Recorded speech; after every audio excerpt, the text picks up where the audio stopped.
I I want to start deep if that's cool with you. Yeah, go for it. Yeah. Let's go.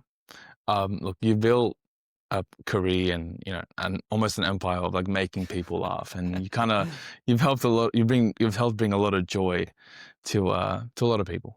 And I'm curious to know when the last time occurred, or that you'd remember, where maybe you weren't so much the funny guy, or you were seeing less. So Not the funny guy. I don't know. I think I've always actually no, I do have an answer to that question. Um, I remember in when I was in year six, for some reason, I remember thinking like, oh, I want to be a comedian. But and I don't know why, because I wasn't like funny. But the big problem for me was when I was that young, I was incredibly anxious, nervous, scared of people. Like, so that just did not equate to being a mm, comedian. So I don't really know why I thought that in year six. Um, and I remember one time I had to do like a speech at school. And it was in front of the whole school, and it was like a sports wrap up. So, like, all of the sporting teams in the school, I did a little wrap up of the week. And I remember like writing like a joke, nothing like too serious, but I remember writing like, a wrap up of the cricket team and, this guy bowled and I wrote, he bowled like Shane Warne. And that's like kind of funny. It's, pretty easy for someone in year six. Anyway, I was so shy that when I got up to speak, like I was talking, but no one could hear me because I was so nervous. So yeah, anyway, and I wasn't going to tell the joke because I'm like, I can't even get through the actual news bit. So the principal came up on stage and he was like, I'm just going to read this for you, bro. So I'm like, oh my gosh. So he reads out my little speech, includes the joke, everyone laughs. So maybe I've just realized maybe I should just be a writer. Maybe I'm not the ah, the front man. Maybe I'm just like a writer, and the principal get takes it all. get your principal to take the lead. Yeah. So definitely back then, um, I wasn't as free spirited or joyful. I had this like um, this worry and anxiety about Mm, and like introvert, shy, like all of those words. And I remember being incredibly scared of life. yeah. um, and then that kind of changed over time.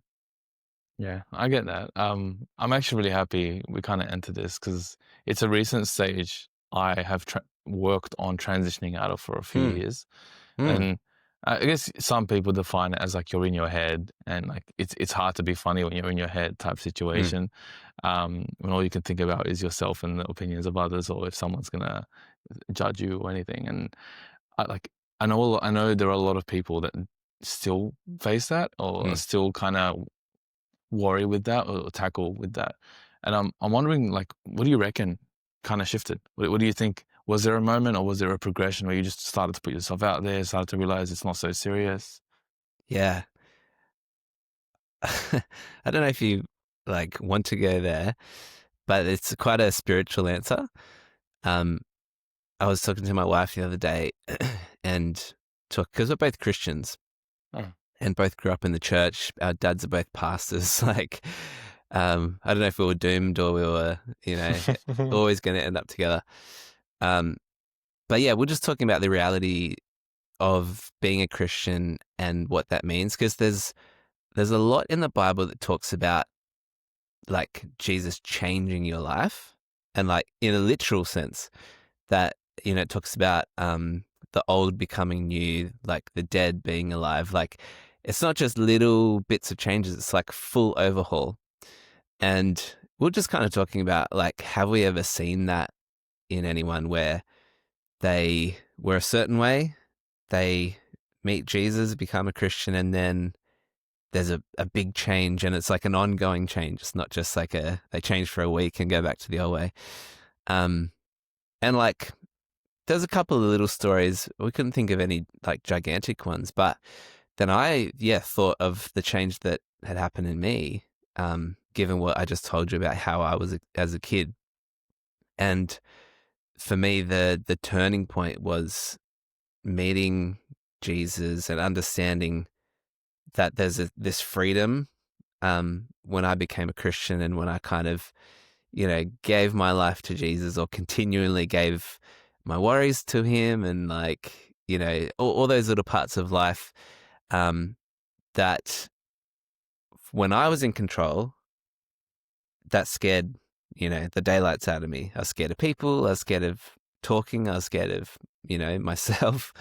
But when guess, when Jesus kind of entered my life, then all those little practical things started to change. And like, there's so much in the Bible about giving your worries to God, and like literally giving them to him, and how to do that, and what the outcome of that is.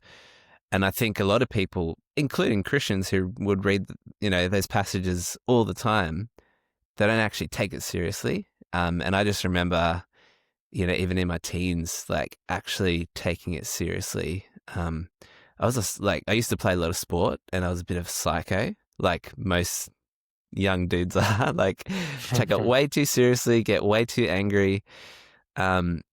And that was a big change for me. I remember I went from that angry,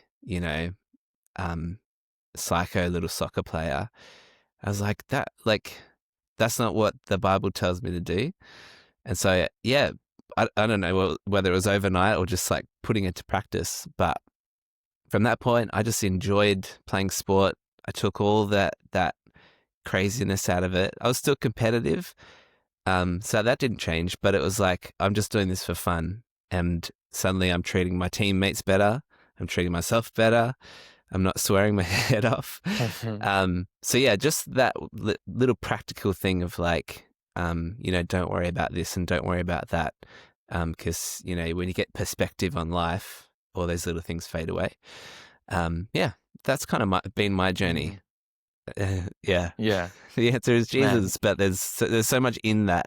It's not just Jesus. There's also, here's the practical things of how that has actually changed my life. Yeah. Thanks for sharing that. There is a lot to unravel about that. Yeah. And oh my gosh. a lot. Yeah. Especially when you mention the idea of the perspective changing, like thinking, well, from this lens, what you spoke about, it is an infinite lens, but even projecting a little bit further and thinking a bit long term, like that time horizon of what will your actions now, how will it affect the future? And then that actually changes even how you show up emotionally. Like everything starts to change because you realize, well, can I do this sustainably? And will I keep the people in my life that I care about in my life? And will I continue to care about them? And it is crazy how the longer you extend it, the more your actions change. Yeah, I was talking to my wife about that the other day, of how much we've changed as people. And I was like, yeah, in your 20s, you're thinking about today, sometimes tomorrow, like financially, like all of that stuff. And then in your 30s, you start thinking like a couple of years ahead to maybe 5, like as you get to your late 30s. Now I'm 40. I'm literally thinking about when I die. And like, we're making 10-year plans, not just for us, but for our kids. And we're like, this is crazy. Like, because you still remember yourself in your 20s and your 30s. Like, how, like, Josh would never have thought about this, but suddenly I'm like planning for my kids. Generational. Yeah. Yeah, it is unreal. Like, I guess some of it you can attribute to the fact that when you're 20, you've only lived 20 years of life. So 1 year is like 1/20th of your life. But then when you're 40, it's like 1/40th, which is considerably like halved. So and you're like, over, and you're over halfway point. That's the scary part. Exactly. Yeah. Like relatively, it is quite a lot. Yeah. My muscles aren't getting any bigger from this point. That's a frightening. I'm not going to make you feel older, but that is frightening. At least I had them at one stage in my life. Come on, Josh. I see you. All right. Don't lie to us. Thanks, man. No, I get it. And I think honestly, the best decisions is like, it's kind of cliche at this point, but are long-term decisions. And it's like, how do you systemize that in your life? Like, how do you basically make your decision framework or the things that you think about so long, and even to from a Christian context, it's like infinite. But then even Mm, from the day to day, like let's just say simple things like what business you're going to get into, what career you're going to get into, even like I'm going to do a small pivot in my life. mm. Am I going to, do I want to do this for the next 10 years? Do I want to do this for the next 20 years? And like, yeah, that's like relax, take it one day at a time. But at the same time, actions change massively dependent on how far you're thinking ahead. Um, I think there's something cool about that, especially because now, is a third child on the way or already here? Yeah, on the way, 10 weeks away. On the way, yeah. That how was like I guess your progression of how you think changed from that? Oh, uh, we've, yeah, since we found out we were pregnant with a third, we've had to rethink everything. So, like, Mm. are we going to stay in this house? Is it big enough for 3 teenagers? Again, he's not even here yet. And we're thinking Yeah. two teenage girls and a Mm. teenage boy. We have one sink in the bathroom, like, and even it's already crowded. So, we almost had to buy a brand new car because fitting 3 car seats in, like, all these things we didn't have to think about, 6 months ago. Um, but now it's like, okay, if you don't think about those changes now, the longer you leave it, it's gonna, it might impact your life even more, and you won't have control over it. So, Yeah. Yeah. yeah, we've kind of been planning and thinking every day, with all those practical things. And they're obviously just like physical needs, but also you think about emotional needs and, are we in the best place to parent 3 kids? We're kind of getting a hold of having two because the girls are like 4 and 5 now. Um, we understand their personalities and how to talk to them, how to discipline them, yada yada. Um, and then adding a boy into the mix, like, which you can't, anticipate. Uh, so yeah, so definitely, yeah, I guess these moments are like another reminder of, where you're at and where you think you need to be in order to just, do life as well as possible. Oh, cool. Yeah, I appreciate that really. I think it's really important distinguishing between, that guy who's like, the limp sinker, the one who's, you know, doing the funny vids online, and then, gosh, okay, now I'm a father. Ah, I'm thinking about teenagers before they're even born. Like, yeah. I'm really trying to make a home here. And yeah, they are worlds that are really important to just be able to distinguish and fuse at the right moments. Yeah. What do you reckon is one thing where, like, now that's kind of changed in the professional life and like the part where you're really trying to build something to not only support the family but to, in a way it is linked in that you want to be that example as well, like has anything changed as the landscape changed for you? Absolutely. Um, I feel like it's constantly changing. Like every day I'm thinking about it.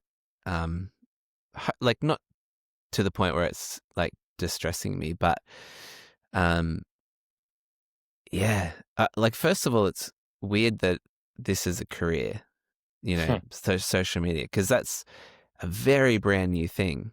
Um, so it's like it's not like the stock market where you can have this big picture of the last 50 years and there's it's a trajectory. It goes from from bottom to up, and then you zoom in, and then it's this roller coaster, and you're like, okay, so even with the ups and downs, it still goes in the right way. Mm. Like this is so new that no one really knows, what that big picture is going to look like. What I kind of say, like all the time, like I would not be able to anticipate what my career or social media looks like in 10 years. Probably not 5 years, although, you know, it's a little bit easier to guess. But even like sometimes it's month by month. And so it's quite funny, like you asked that question today, because my Facebook overnight has been like demonetized.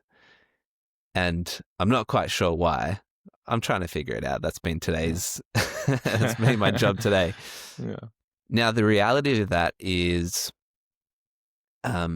last year, the income I got from Facebook was 30% of my total income. And so I'm like, I'm not freaking out. I'm, you know, thinking about it enough. But also part of me is thinking, okay, if this doesn't get fixed, or if there's, you know, even half a, you know, if that dips halfway or whatever it might be, what does that mean for, the whole, you know, career? What does that mean for the next year? What does that mean for, supporting a family with a new kid on the way? And again, we're in a position where it's okay. Like I'm not freaking out. Like 30% is a lot, but it's not going to cripple us. And yet I'm starting to think, all right, where's somewhere that I can invest in, and transition and pivot just in case this is a long-term thing. Yeah. And I've kind of been thinking about that more recently, about my career as a whole. I don't overly share my life online. It might not seem like that because obviously I share a little bit, but I don't think people really know who I am and, you know, all my thoughts, which is intentional. Like I have my private life as well. And I never really thought that that I should be that person. You know, like I think a lot of people these days think that they need to share their opinion. Have you noticed? What did you say? No, really? Nothing. And it's like, oh yeah, you probably should rethink that. Because you don't have to share every opinion you have. Well, that's my life's theory. But yeah, I guess more recently, I've actually had a thought, like, there's a lot of voices out there. There's a lot of male voices. There's a lot of unhelpful male voices. And I'm like, oh, I feel like the old person in the room where I'm like, I just need to balance this out a little bit. So anyway, like all that to say is I'm thinking about starting a like podcast project with a guy on the Gold Coast who he has similar values to me, similar age, you know, just had his first kid and whatnot. Because I think it'll still be, you know, in the comedic tone, but I think, like you said at the start of this, like we might go deep, and I actually think that's a good thing for, you know, me and my friend who have a certain value system, who have certain life experiences, who are a little bit older as well, to actually talk through and wrestle through some things. So, that's kind of what I've been open to recently and I've avoided doing that forever. I don't think I'm a podcast guy necessarily. And it might not work, but I have invested some money to fly up to the Gold Coast next week because I think I want to give it a shot and I want to see if that's the next bit to my career, and see what happens. Yeah. I'm very excited about that. I know we talked about it earlier as something that you might be navigating, but in all honesty, Josh, and this is just me to you, like your life experience is very refreshing. Like the way you think as well. I think it comes back to that long-term thinking, and that especially because you are a father and because of your faith, it does provide a very grounded way of looking at things, especially from a perspective. You can say masculinity if you want, but just really what's out there. And it does help to have someone who's like, there's no expectation on you to be a certain way. Mm. And as long as you're making long-term safe decisions and you do care about the people around you, you'll find your way. You don't have to fulfill a standard that someone else set. And you kind of exude that. And it is beautiful. Like, I'm curious to see what that would look like. I appreciate that. It's actually really encouraging.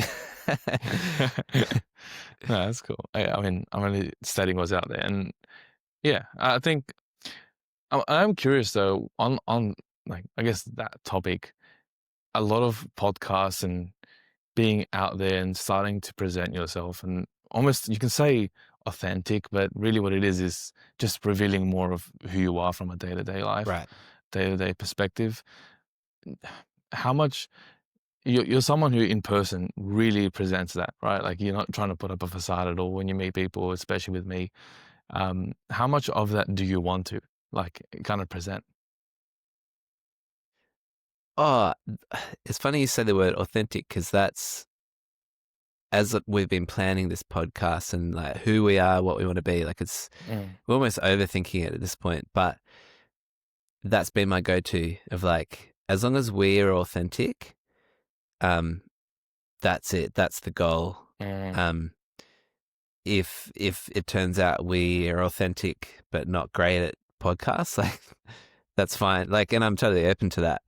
But I guess if we can, find a way where we keep our authenticity with, a little bit of structure and planning for certain discussions about certain things. I mean, you can't go wrong with authenticity. Hey, I think that's probably why, your big podcasts, normally that person has no filter, and not in a negative sense, but in a I am what I am, and I'm not editing this. I'm not trying to be someone I'm not.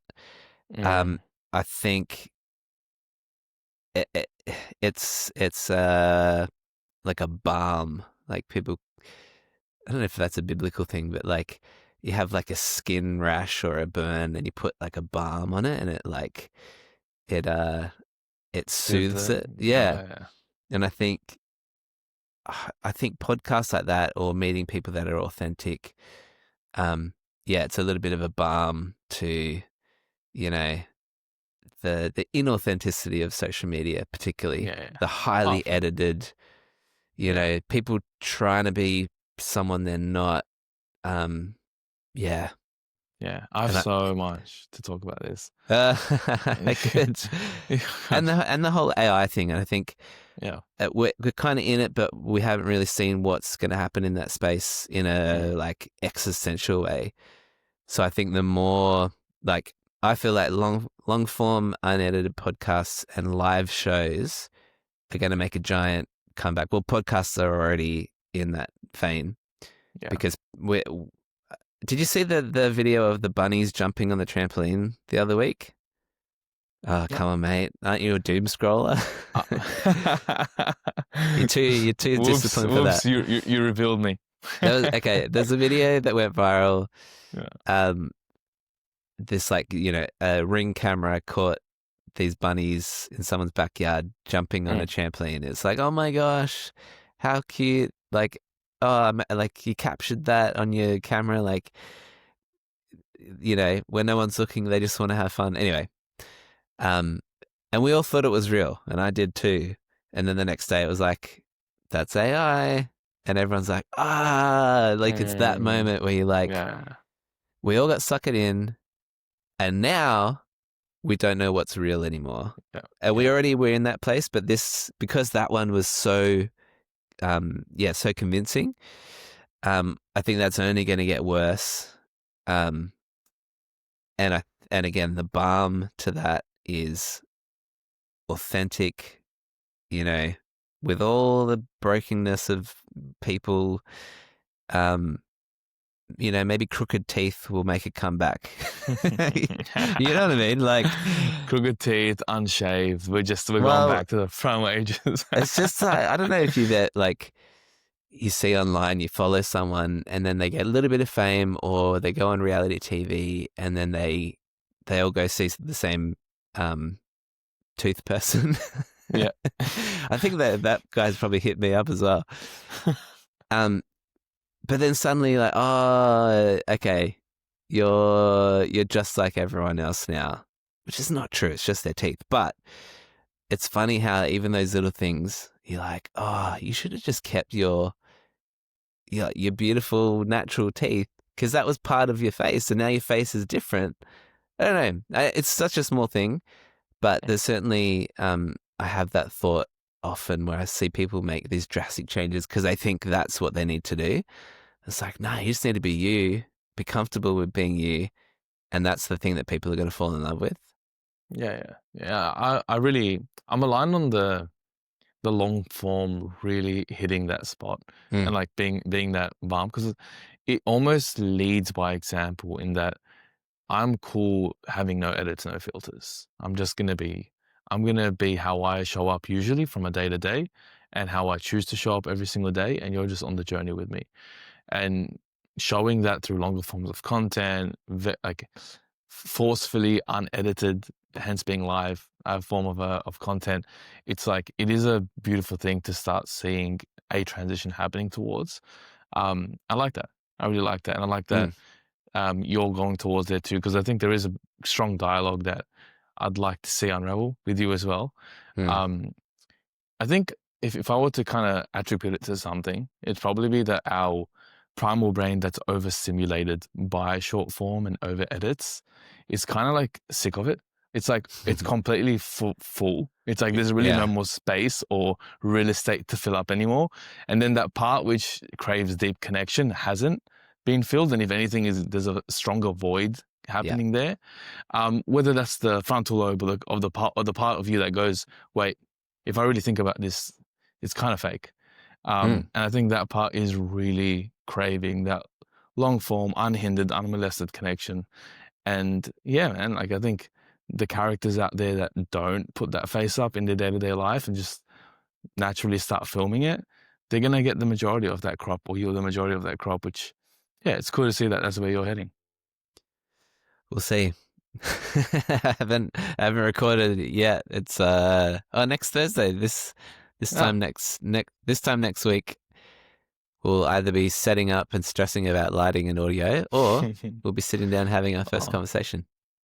Man, that's exciting. That's exciting. I know that, especially when it comes to being authentic from a relationship perspective and showing it online in a podcast, but that kind of translates to daily life as well, like how you interact with someone or the person you're going to start the podcast with.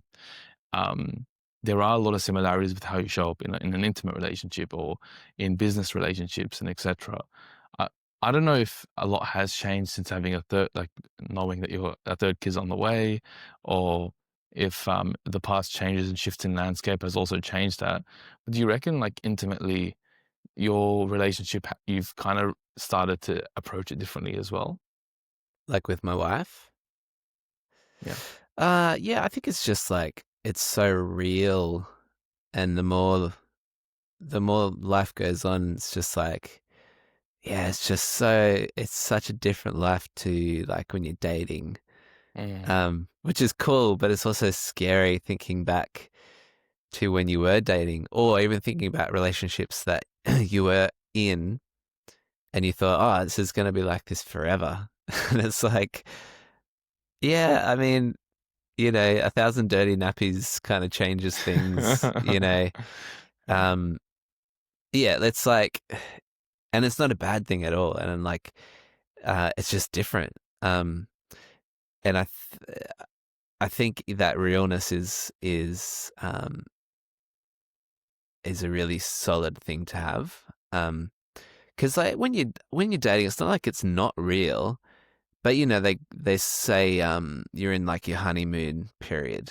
So, and your honeymoon is not real because you're not living in a 5-star resort, with happy hour, in these times, and like you're at work, and that's the real life where you're at work, and you got to have food available every day. So someone's got to cook it, then someone's got to Mm. clean those dishes. And, there's all those little menial things of life. And when you're sharing that responsibility with someone, it's a beautiful thing. It's also like a necessary thing. Um, that a household is two adults and two parents doing their best to make that household like the best place for your kids to foster.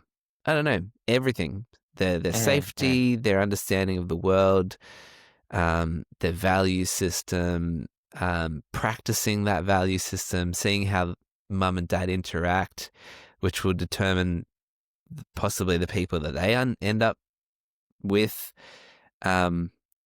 I mean, if you think about it too much, it's like almost debilitating Yeah. Yeah. because, like, this has happened recently with my eldest, who's 5, but she's got a very switched on brain, and like I raised my voice at her for the first time in 5 years.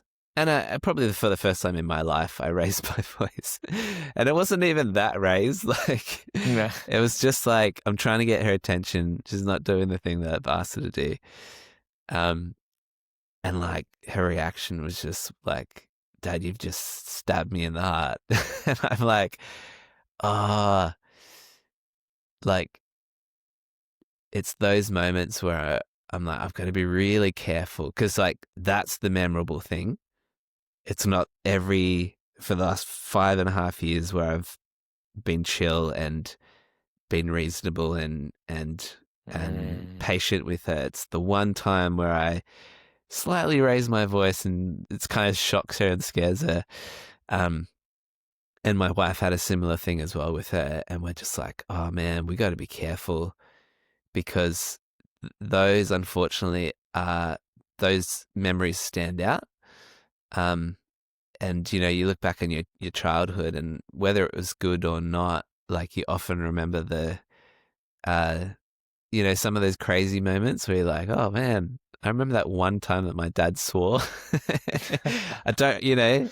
don't remember the 30 years where he didn't. I remember the time Yeah. he did Yeah. and lost his cool. I'm like, he was human after all. It's like, so that's been a really good reminder.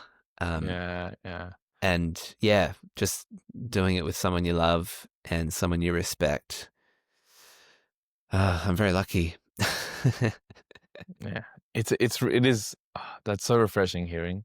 Um, I said, and that it does reinforce the point of how your perspective and the way you approach things is a refreshing perspective. Because I think it is almost like it's that balm for today's day and age where even dating and relationships has become, I don't know, it's become almost systemized, if you know what I Yeah. mean. And in a way, like it's great that it's become, so global and so accessible. But at the same time, there is a part where who you are without an external person in your life, being able to maintain that version of you that isn't afraid of expectation or doesn't have to show up a different way, Mm, and acts consistently in that day-to-day, year-to-year basis. If you can be that person and also attract someone else who loves that person, it becomes it. There isn't a need for a honeymoon period. You know what I mean? Like mm, you don't even need to because you just know that that's how you're going to show up for each other, regardless. It's the most consistent signal to find someone else, and that message I think is a beautiful message for people to hear, but also to start considering. Especially when you look at it from beyond that relationship, like fatherhood, like how you show up for your children. It's the same way, like everyone, like in business, you stuff up once, they're going to remember the stuff up then if you've been serving them for the past 5 years. And that's how relationships kind of like function. We tend to look at problems more than we look at the solutions, really. And that's kind of how our brain's wired for survival. And that applied to relationships, as annoying as it is, right? yeah. And the best way to counter that and to prevent that working against us is to just, yeah, show up as we are and think about, like, really intentionally, deliberately, who are we going to be day to day? Like, who are we going to show up as, regardless of the risk of punishment, regardless of how people are going to view us, which, yeah, man, it's not easy, because it's just like showing yourself up online. There is going to be a risk of judgment. There are people who aren't going to agree with your views, especially as you go deeper, more authentic. 100%, especially with the large following that you've gained, it is going to happen. Like, you're going to get people that come in and be like, I don't agree with this, or why are you promoting this, or why are you trying to push this agenda? Like, that's going to happen. But at the end of the day, if that's literally how you show up in your day-to-day life, it's practically who you are. It's the most consistent signal of you. Yeah, I agree. Great. Good Sermon summary. concluded. Yeah. Man, if you were to look back, and now you can say, in the process of building, right? There's like a lot going on. There's a lot shifting. It's like tectonic plates under our feet almost, with AI and with the changing nature of socials. You're building now. And if you wanted to forecast a few decades forward, and I know that you've probably thought about this quite a lot recently, if you want to look back and, whether it's your kids or the people that you've supported and brought joy to throughout the years, how do you want them to remember you? I think the older I get, I'm like, I don't want to be remembered. just forget everything. Like, the only thing that matters to me is what have I imparted to my children for them to succeed in life. Yeah, I reckon that's it. Like, as much as I care about, like, the content I put out, because that's my produce. So I want it to be as good as it can be. And part of that is getting feedback from comments. Part of that is ignoring some comments, but it's all part of the journey. Like, as a overall perspective, I don't particularly care about legacy. I think the only potential legacy I'd care about is, did that guy point me towards Jesus, or did he point me away from Jesus?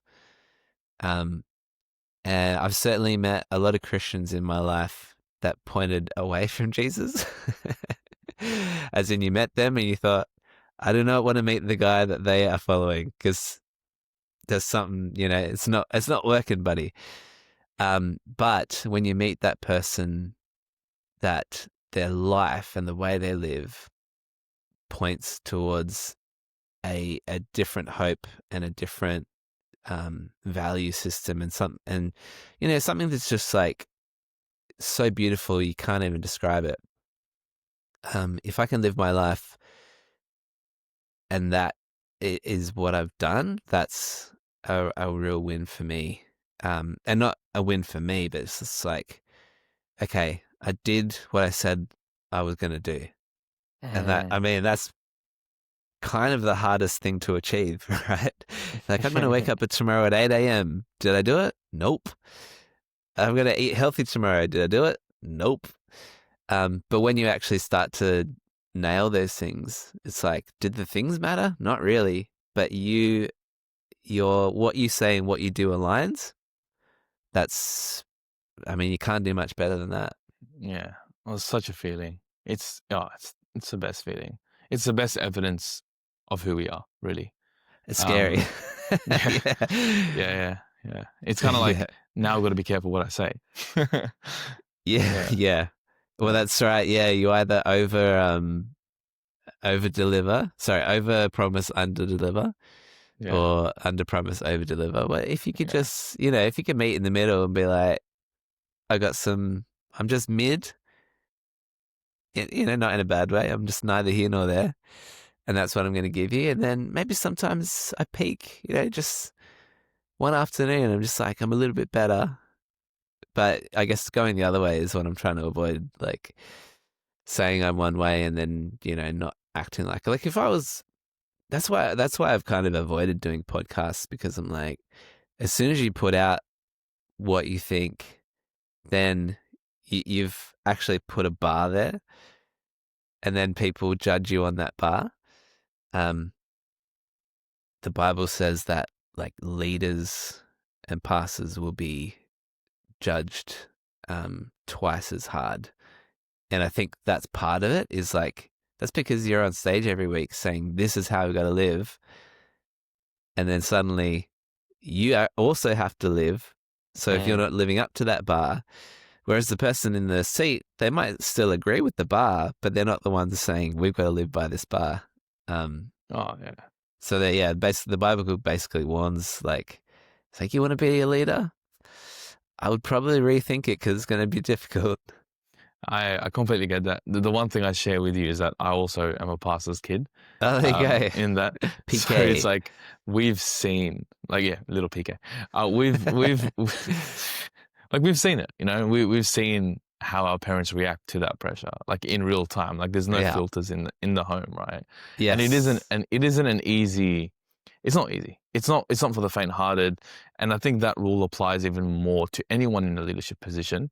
And anyone who's thinking of starting even a business. It's like there are difficulties.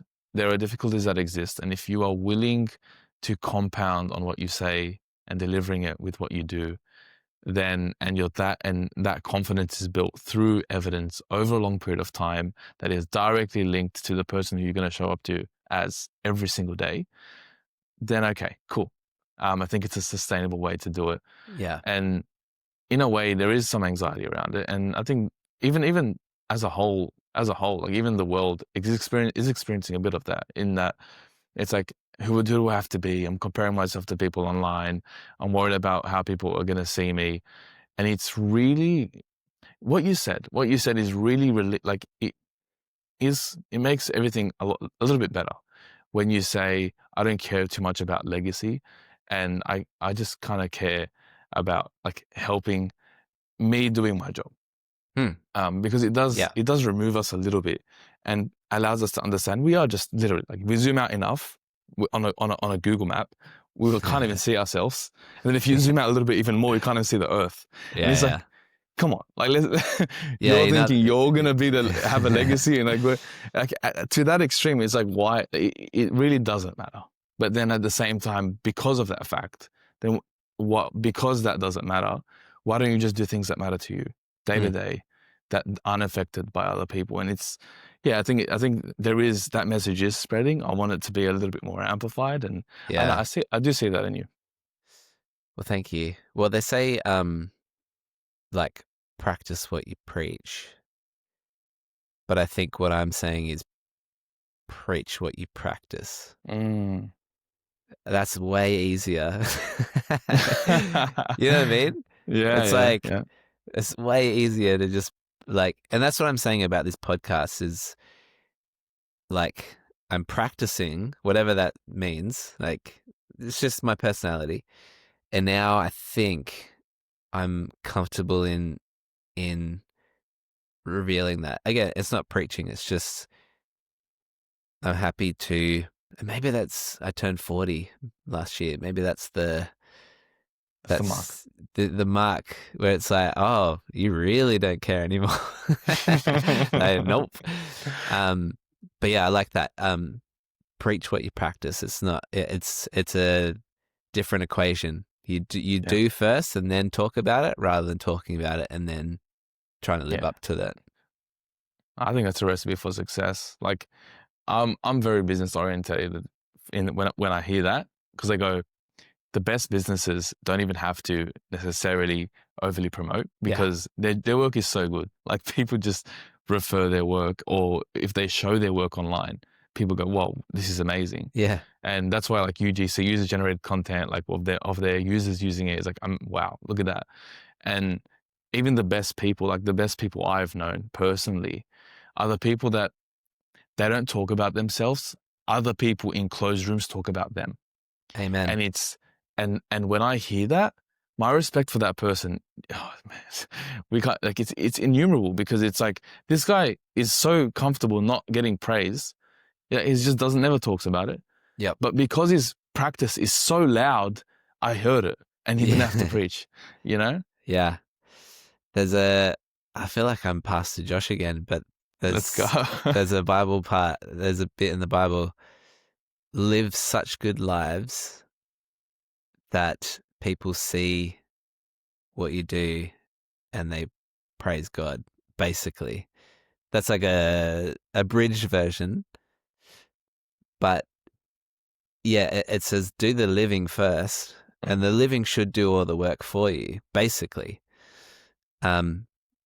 Yeah, well, and again, it's the same thing. It's like preach what you practice. But like you said, that the practicing would be so good that would be, you don't even need the marketing anymore. You don't need, because people just see it, and like it's quite, yeah, it's very biblical. Classic PK. PK. I love it. It's, look, this is something I'd like to explore even here, and I think it goes back to the idea of social media and not being able to see it as like a stock graph, or an investment, S&P over 40 years, but seeing it as like it's something that is recent. I would challenge it in the sense of marketing in this regard, especially like preaching what you practice, has actually existed since the beginning of time, in that we have been marketing or branding ourselves for a very, very long time. Yeah. Right. And that hasn't changed. It's just the methods have changed. Yep. Like how we do it has changed. Before, in the very, very, very beginning, it was like, I talk to this guy, I know this farmer, we exchange crops, and then I ask him to ask if he knows another farmer. Like we're like, cool, great. This guy, I've now marketed myself to this random farmer I don't know. Yeah.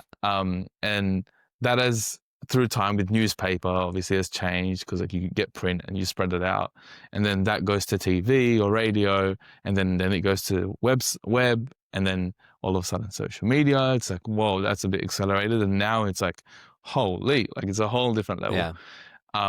So do I think it hasn't existed?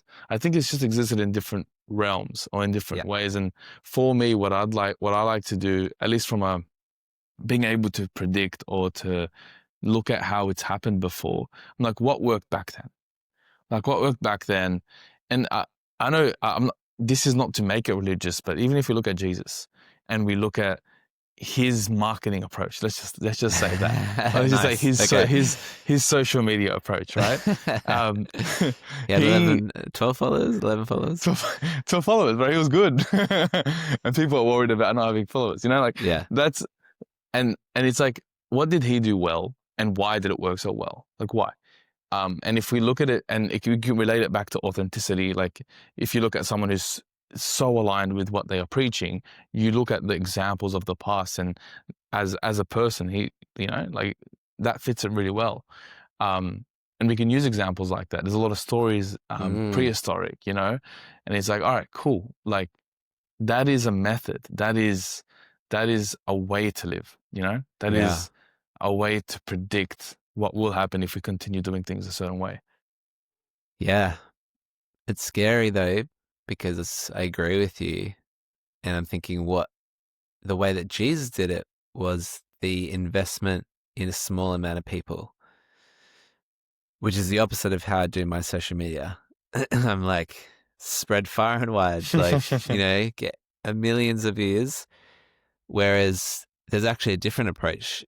And it's more of like the YouTuber approach, where you grow a small fan base, and even in a monetary example, you might start a Patreon or a little exclusive thing where it's a much smaller group. It might be 100 people, and then you just take those 100 people on a journey. And that's like it's the foundation. Whether that grows exponentially or not, like who knows? But there's I'm kind of in the go viral or die mindset. So I literally rely on going viral to make an income. Mm. Mostly, like let's say half of my income is based on if I went viral that year or not. Um, which is a little bit scary, and I've even just planning for this podcast. I'm like, all right, don't aim for 1 million people. Don't aim for 10,000 people. Mm. Like, aim for like 100 people. I mean, that's good. If for the first podcast, 100 people that connect with what you're saying um and grow it from there. And I guess the challenge for me is like, at what point do you pull the plug? Because imagine if you stayed 100 people forever, like it probably wouldn't be worth it in the podcast sense. Mm. You wouldn't make any money out of it, like all of that stuff. So you've also got to be strategically minded to actually make it work. But yeah, I think there's something in that. And again with the kids thing, it's like I'm not starting a kids group so I can share all my values to like the neighborhood kids. So no, my people are my 2.5 Mm. kids, and they will be the ones that will spread the message, which isn't even my message, right? I'm getting it from somewhere else. But yeah, Jesus picked 12 people, and like he refused at times to speak to crowds because it was more important that he shared certain things with those 12 people. And it worked. I mean, it was going to work, right? If it didn't It's so work, we wouldn't be here. it is so interesting because I've actually never explored it in that lens. Like I've never used examples historically to explain like what we're craving now. Huh.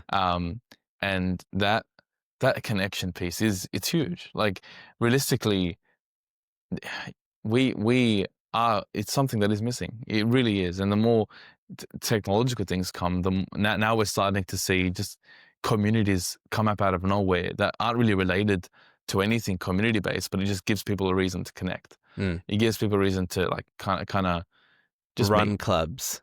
Yeah, welcome. You know, You know what I mean? yeah, exactly. And it's that philosophy, that way of what's happening now. It is cool to see. I think there's a lot to capitalize on that, and at the same time, with children as well. I think that's the best example. Like the people we make the most impact on our children, hypothetically speaking, because of how much condensed care and effort we put into them. Yeah. Yeah. But that has generational impact, both negatively, very much so, and Mm-hmm. potentially positively. And I think that's the kicker. It's like whatever I do today, Mm. with my kids, that's going to affect their kids. That's going to affect their kids. And like, it's a scary thought, but also, I guess, once you see it go wrong,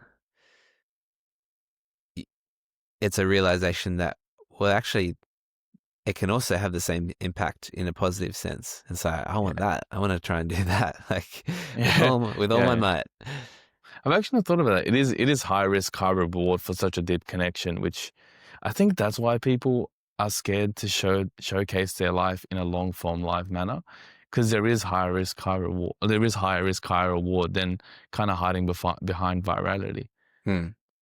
Well, it reveals who you are, which Hmm.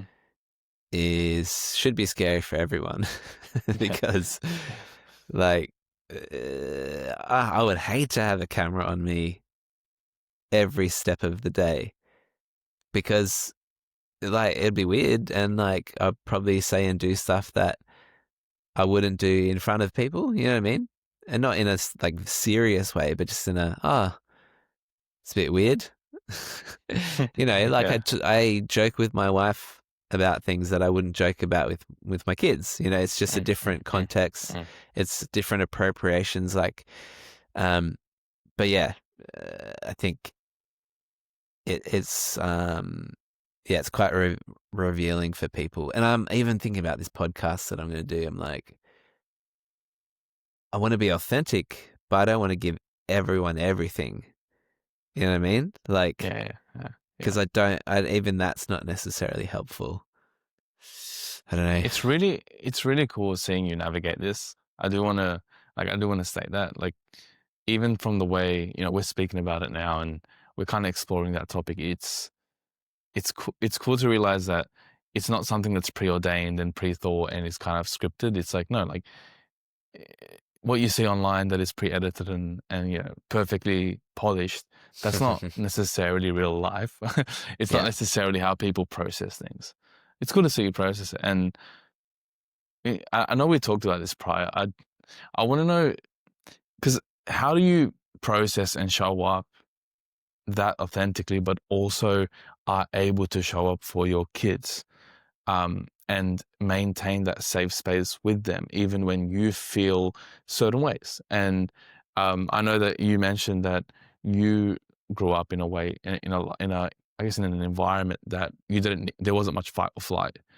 And Yeah, that's yeah, something that you want to pass on to yeah. your kids as well. That emotional intelligence, emotional maturity, that safety is something you want to pass on to them as well. Like, how do you balance that? How do you navigate that with them? Uh, I think knowing when to walk away. And what I mean by that is like kids will push every single button you have, and like they've pushed buttons I didn't even know I had. Mm, Um, and they're not doing it intentionally. They're just learning how to be little humans. And like, yeah, sometimes I've just had to walk away. Like, I'm starting to, like, and I don't feel rage, by the way. So mm, when I do, I know this, like, you know, I know that's, things are happening that I got to figure out. Um, and feeling rage isn't a bad thing, by the way. It's just a normal human experience. So, but how much do I want to show of that to my kids? I don't want to, see them. I don't want them to see me lose it. And so it's kind of making those split second decisions of, uh, am I in control of myself at the moment, or my mood, or my what I'm about to say? No. Okay. Maybe I need to tap out, and my wife taps in, for the night or whatever it is. So I think it's knowing your weaknesses and strengths, and knowing your boundaries or whatever it is. And some people have shorter fuses than others, and that's something to work on. But I think that's the mm, thing. It's like I think women are incredibly helpful to men because we're idiots sometimes, and they help us to not be idiots. And like seriously, like I was such a weirdo, previously. Um, so it's that having that person in your life that helps refine you. Um, and then kids is the next level, where it's like, okay, how far from perfect am I? Heaps. But in order to give my kids the best version of me, I got to work on that. And sometimes it's on the fly. Like, I don't have time to, work on this for a week. I've got mm, a moment's notice. She's just said something. I need to take a breath and think, okay, what's the best response I can give? Not just verbally, but emotionally, like all these things. And yep, don't do it perfectly, but yeah, kind of like I said before, the impact is so huge. And kids remember so much, good and bad, that I think those moments are actually really important, and it's so easy to just act however you feel. But if you did that with your kids, Hmm. they'd probably think you're a psycho. Yeah. Because there's big feelings. They get big Yeah, yeah, feelings out yeah. of you. Yeah, yeah. Man, you tell me about it. It is such an interesting dichotomy. I think for me, at least the way I've defined it is a lot of life is emotional. Like I've realized it's we live emotionally. Like we literally have emotions, right? Like that's what separates us from a robot, right? Um, and if we're going to experience these emotions, it's helpful to every single day. It's helpful to know how to manage them, which I think the first skill that really anyone would be helpful learning is emotional regulation at the very first. Absolutely. Yeah. Even before anything business related or skill set related, because you'll live with yourself forever Yeah, yeah, until you yeah. die, right? Like Yeah. that's kind of important, right? Yeah. At least the relationship that lasts the longest is the one you have with yourself, because you Yeah. literally when you're born to when you die. Yes. And if that's the most if that's the most long-term valuable skill, then it's kind of helpful knowing when to use it. And for me, a decision framework I've kind of started to apply is if I do feel anything, and even when I don't, is what I do helpful? Mm. Um, and is it true? Like, okay, like for example, I'm experiencing rage or anger. Is it true? Yeah, it's true. Yeah. But is it helpful to express? Probably not. Yeah. And I think that has helped me a lot, especially in relationships. I'm not a father, not yet. But it is, I can only imagine how valuable that could be when there is someone who is completely dependent on me. Mm. Not like a relationship or the ideal relationship where there is no dependency in that sense, and it's more like an interdependent Yeah. relationship where you're both individual people who then know you can rely on each other on those Yeah. things. But when with children, it's like everything you say and do, they're fully absorbing. It's a sponge. So it's like, Yeah.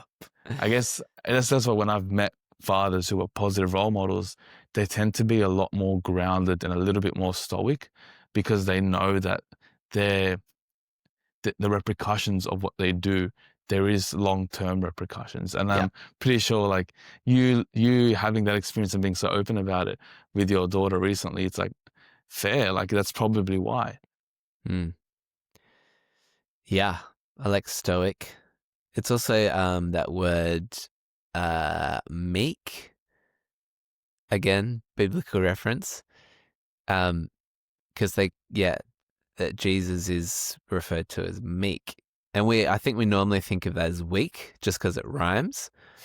But I think the definition is is it called sheathed? A sheathed sword? Sheathed, is that the right word? Yeah, yeah, When you yeah, put a yeah, sword in yeah, the sword yeah, yeah. holder. Locked in the holder. Yeah. So it's that idea that it's you have the power, but you've decided to put it in its place. So it's Mm, different to mm, weak because you don't have the mm. power. It's also humility, right? There's two types of humility. One is being humbled, and one is humbling yourself. Yeah. Um, One you can't choose, and one you can choose, and that's how Jesus is described. He humbled himself. Mm-mm. Um, Yeah. yeah, does that Yeah, make sense? it's a great example. Yeah, because like the way I define it was probably the exact same way you just did, maybe in different words. Yeah, In that it's not it's not lowering the regard for myself, but mm, raising the regard for others. nice. And you can do that.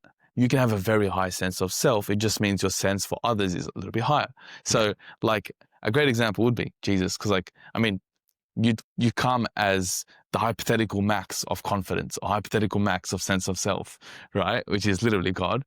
But you still see that person as humble. But it's not because he's lowering himself. It's he raises the regard of other people. yeah, In this regard, being his followers or the people of the earth, Yeah. right? And I think it's almost like comforting in that, yes, humility is a long-term play. Humility is a very powerful play, but it doesn't mean that you have to be weaker as a result Yeah. of it. No. If anything, it's quite the opposite, because Yeah. you have such a high, secure sense of self, but at the same time provide so much value for the people around you that reciprocates and that compounds and that gives such a beautiful effect. Like when people say there's an aura or a charisma around this guy, it's most likely because like he just cares about other people. Like Yeah. he literally just doesn't, he's not in his own head. Literally, he's not his own head. He cares about Yeah. other people. Yeah. Yeah. It makes a huge difference. And yeah, I think that's key. Hey, I mean, this is kind of everything we talk about is just the same thing, like in different words and in different, Yeah, dressed up differently. yeah, because like you said at the start of the conversation, like the best people you've met never talk about themselves. And, you know, it's like the rich people, the richest people in the world don't show it. And they just wear, you know, they wear whatever Yeah, clothes, they drive whatever car, yeah, or the wealthiest, I should say. And yeah, it's that idea. It's like, yeah, they have the money, but they don't need to show it because that's not what it's for. Yeah, humility is a huge one, especially for guys. Yeah. yeah, yeah. Man, I can say I would be lying if I said that this wasn't a very, very grounding conversation. And it's almost like I think that it also comes back to the point of how being in a podcast, longer form, live setting, it's nice to be around and it's nice to hear, and it's almost like that balm on the rash skin. And this Yeah. conversation really has felt like that, in a world full of, hyperactive stimulus. Thanks. I've been trying Yeah, my hardest not to say in this podcast because I'm literally practicing for next working week. on that. I Yeah. say it a lot. I'm going to watch this back and count how many times I said or like. Oh gosh. Yeah, you've just cursed me with that now. Thank you. Oh, what have you? Josh, thanks for coming on the podcast. I'm your host, David, and Josh, you coming on has been very refreshing. And I do wish you the best with your upcoming podcast. I hope people see the most true version of you, which I think is going to be really cool to showcase. Appreciate it, man. Awesome. Well, until next time.